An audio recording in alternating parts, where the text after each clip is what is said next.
Okay, now we're going to go to problem 3. So 3 has its own drawing. Every problem after this will have its own line segments and its own points. So for number 3, I'm just going to look at what my equation is first. I'm not going to look at my numbers or what I'm looking for. I'm just going to set up my equation. So I have points E, F, and G, where F is between E and G. So my equation would be segment EF, so EF plus segment FG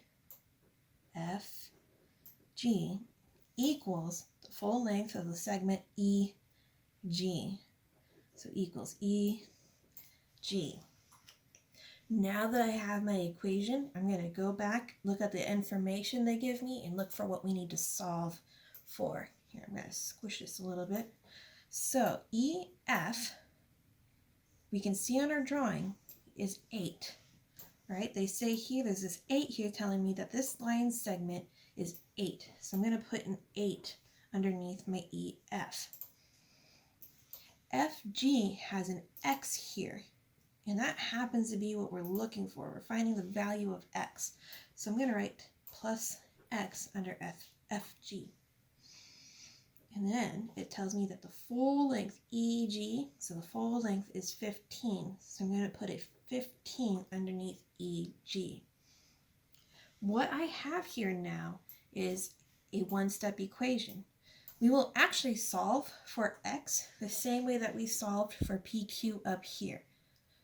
Even though I have a variable here, it's the same as me having this empty little box that I drew in for PQ for number 2. So we're going to solve this the same way we solved problem number 2. I could either count on my fingers from 8 to 15 to see what we have to add to 8 to get 15, or I can type it in my calculator. Now I'm going to assume that you understand how to count with your fingers, or that you're just going to use a calculator for the rest of this lesson, and I'm just going to show you what you would type into your calculator. So to solve for our X, to find out what this length must be, what we will type on our calculators, and I'll write this over here, is 15 minus 8. So the total length of the segment minus the part that we know the length of. If you type that in your calculator, it will tell you that 15 minus 8 is 7. That 7 is our X. So below my work, I'm going to write X equals 7. I can't write that 7 here. I don't have a box like I did up here. So I just write it below. X equals 7. Put a box around that. That's our answer.